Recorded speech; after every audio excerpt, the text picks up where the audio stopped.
The answer is we don't know. One of the real problems with the maritime world is that it has never been the cultured, privileged few's focus. So the written record tends to ignore it. I mean, for example, it's almost certain that there would have been lights of some sort on the coast of China, maybe as early as the Qin dynasty, so 300, 400 BC. But we don't know. The first one we have record of is in the Song dynasty, and somebody happens to mention it in passing. The oldest that the Europeans have got record of, we think, is about 1,300 BCE. So that's 3,300 years before today. That was so early. That's very early. And it was like all the early lighthouses, near a port, and it was a fire, built out of wood, lit in a basket, at night. And the answer is that when sailors go out to sea, if they go out of sight of land, when they're coming back, and if it's dark, they need to be able to find the land. And one of the best ways of showing them where they ought to be going is a bright light. We do the same thing.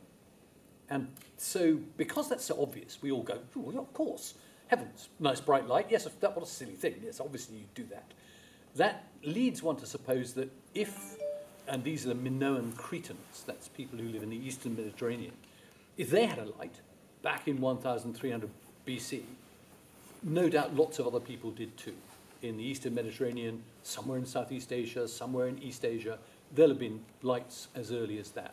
And all serving the same purpose, how to show sailors home. And why do you bother?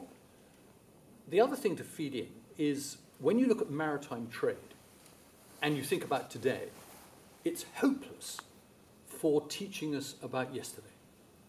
Up until about 1895, thereabouts, so about 100 years ago, for 99% of human beings, 99% of what they wore, what they ate, what they lived in, what they used by way of tools, was sourced within 1 kilometre of where they lived.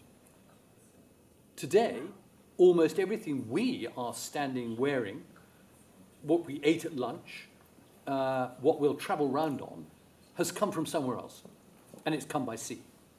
And we tend to think, oh, sea transport must be big. Back in the old days, it wasn't. It was very, very small, but it was very valuable. So if you sent someone out to go trading, it was going to take a long time because old boats are very slow. You can walk as fast as the old boats would sail.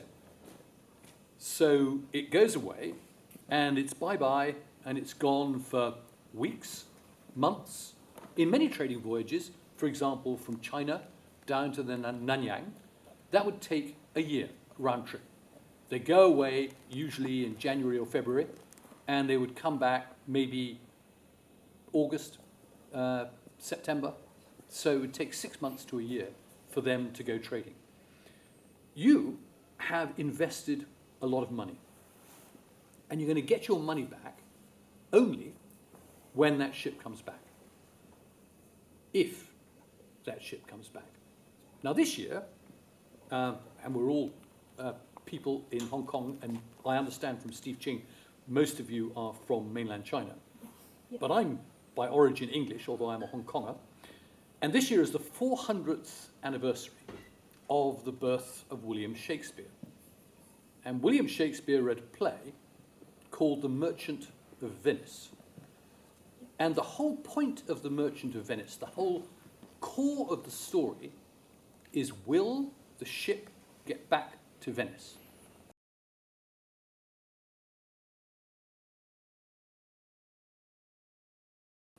Hong Kong itself, what do you mean in terms of lighthouses or Hong Kong as Hong Kong? Lighthouse. Lighthouses. Yes, Hong Kong actually, if you're a sailor and you come towards Hong Kong from the sea, as I've done a lot of times in small boats, all you see are rocky islands. There's just this big wall of rocks, and you can't see anything else except rocks. And you have to know where you are. Now, another thing about the world we now live in, you pull out your iPhone and you go, where am I? And you've got Google Maps, And a little blue blob comes on the map and it says, you're here. And you follow the little blue blob if you want to go somewhere, and the little blue blob will take you to wherever it is you want to go because you've asked the maps. So we tend to take direction finding for granted. Coming from seaward, the whole coast out there, if you're not a navigator, looks the same as the whole coast anywhere else. So as you're coming in towards the shore, where are you? And before really the 20th century, even if you were a very skilled navigator, you would only know the answer to that to within plus or minus between 2 and 5 kilometers. So that's like knowing, here we are in City U, we're not sure actually whether we're in City U or Tsim Sha Tsui. Well, that's what it's like out there. Yeah. And so lighthouses, since Hong Kong is a trading port, become a very, very important way of ensuring that ships find Hong Kong on this great coast of China. And from quite early on, there's pressure to create lights. But that raises a problem. Who is going to pay? Now, colonial Britain, or the colonial British system, particularly the Hong Kong government, didn't like spending money. It's a bit like today. It doesn't like spending money today. In those days, it really didn't like spending money, and it didn't have very much money either. And lighthouses are expensive because you've got to build them, not just build them, but build them where they can be seen from seaward, and that means where they're going to be exposed to very strong winds and very big waves, which means the lighthouse has to be very strong. And strong engineering is expensive.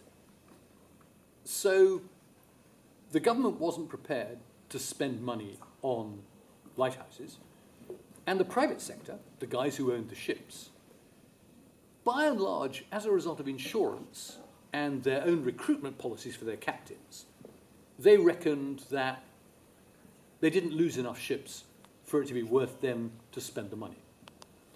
So nothing much happened between the 1840s and the 1860s. But then technology took a hand. When Britain first occupied Hong Kong, 1841, the majority of ships were sailing ships. Sailing ships travel very slowly. And so everything is geared around their being slow. And if they don't arrive today, but tomorrow, or don't arrive tomorrow, but next week, because they're waiting until they're absolutely sure where they are and they can get in safely, nobody much minds. Steamships begin to change people's conception of time. Because steamships can say, I will leave at 9 o'clock in the morning from Singapore on October the 1st. And I will be in Hong Kong at 9 o'clock in the morning on October the 10th. I'm keeping a timetable. And as soon as you start keeping a timetable, all sorts of other things stack up behind the timetable. These people deliver their goods here to be loaded on. This cart arrives here to gather goods. There's a train. All sorts of things start to depend on time. Second thing, steamships, which is what we're talking about, steamships also travel faster. The average speed of travel of a sailing ship, I mentioned it just now, you're pretty much almost able to walk as fast. You can certainly run as fast. Well, within 20 years, steamships have trebled that average speed of advance. So they're moving 3 times as fast. And it's a very fast rising technical curve.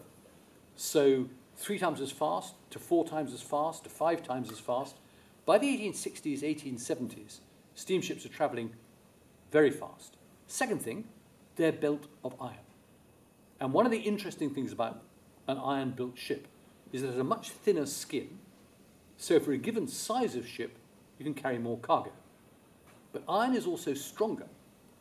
So for a given amount of money, you can build a bigger ship.